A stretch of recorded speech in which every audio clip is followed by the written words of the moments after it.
अधिक मास 2026. अधिक मासात दीपदान कधी, कुठे आणि कसे करावे? अधिक मासात दीपदान करायचे महात्म्य आणि नियम. नमस्कार मित्रांनो, श्री स्वामी समर्थ. अधिक मास हा पुरुषोत्तम मास म्हणून ओळखला जातो आणि हा मास अत्यंत पवित्र मानला जातो. या काळात केलेल्या भक्तीचे आणि दानाचे फळ या महिन्याच्या तुलनेत कैक पटीने जास्त असते. त्यातही हे दीपदान हे सर्वात श्रेष्ठ दीपदान मानले जाते. अधिक मासात 33 कोटी देवांचे वास्तव्य पृथ्वीवर असते असे मानले जाते. म्हणूनच या महिन्यात 33 या संख्येला विशेष महत्त्व आहे. अधिक मास सुरू झाल्यापासून शेवटच्या दिवसापर्यंत तुम्ही कधीही दीपदान करू शकता. मात्र खाली तिथी अधिक फलदायी मानल्या जातात. शुद्ध किंवा वैध एकादशी, पौर्णिमा, अमावस्या, महिन्याचा शेवटचा दिवस, व्यतिपात आणि वैधृती योग असणारे दिवस, वेळ शक्यतो सायंकाळी प्रदोष काळात दीपदान करावे. हे दीपदान कुठे करावे? दिवे कुठे लावावे आणि दीपदान कधी करावे या संदर्भातच हा व्हिडिओ केला आहे. त्यासाठी हा व्हिडिओ शेवटपर्यंत नक्की पहा. 1. देवघर. आपल्या कुलदैवतेसमोर किंवा विष्णू लक्ष्मीसमोर देवघरामध्ये दिवा लावा किंवा दीपदान करा. तुळशीजवळ. अंगणात असलेल्या आपल्या तुळशीपाशी दिवा लावणे अत्यंत शुभ मानले जाते. 3. नदीकाठी. वाहत्या पाण्यात दीपदान केल्याने पितृदोष निवारण होते. 4. शिवमंदिर. शिवमंदिर, विष्णू मंदिर किंवा कोणत्याही सार्वजनिक मंदिरात दीपदान करावे. 5. पिंपळाच्या झाडाखाली दीपदान केल्याने सर्व देवांचा आशीर्वाद मिळतो. 6.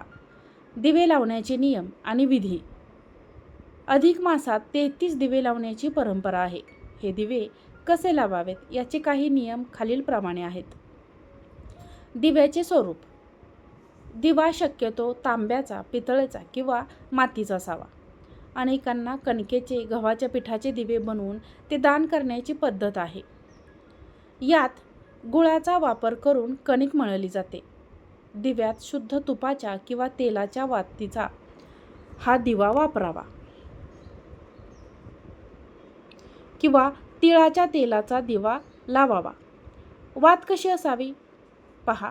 दिव्यात फुलवात किंवा लांब वात वापरू शकतो. 33 दिवे लावताना प्रत्येक दिव्यात एक वात किंवा एका मोठ्या तबकात 33 वातींचे दिवे लावले जातात. संकल्प आणि पूजा. दीपदान करण्यापूर्वी हात जोडून श्री विष्णूंचे, भगवान पुरुषोत्तम यांचे ध्यान करावे. माझ्या हातून घडलेल्या पापांचे शालन व्हावे आणि मला अक्षय पुण्य प्राप्त मिळावे असा संकल्प करावा. दिव्याला गंध, अक्षता आणि फुले वाहून पूजा करावी. 33 दिवे लावण्याचे महात्म्य. 33 दिवे 33 कोटी देवांचे पूजन. अधिक मासांचे स्वामी भगवान विष्णू आहेत. म्हणूनच 33 दिवे हे 33 कोटी देवांचे प्रतीक मानले जातात. अंधकार दूर करणे. दिवा हा ज्ञानाचा आणि तेजाचा प्रतीक आहे.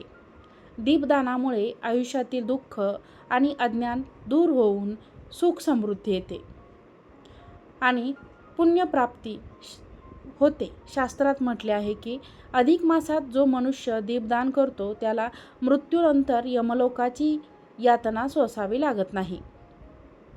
लक्ष्मी प्राप्ती. दररोज सायंकाळी तुळशीजवळ आणि मुख्य द्वाराजवळ म्हणजेच मुख्य प्रवेशद्वाराजवळ दिवा लावल्याने घरात लक्ष्मीचा कायमस्वरूपी वास राहतो.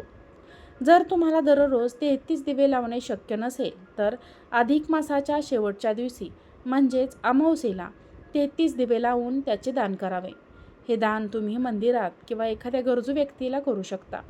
मित्रांनो आणि मैत्रिणींनो, व्हिडिओ आवडला असेल तर व्हिडिओला एक लाईक करा. चॅनलवर नवीन असाल तर चॅनलला सबस्क्राईब करा आणि हा व्हिडिओ जास्तीत जास्त लोकांना शेअर करा.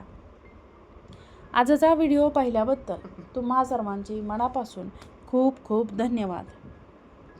श्री स्वामी समर्थ. जय जय स्वामी समर्थ. ओम नमो भगवते वासुदेवाय नमः.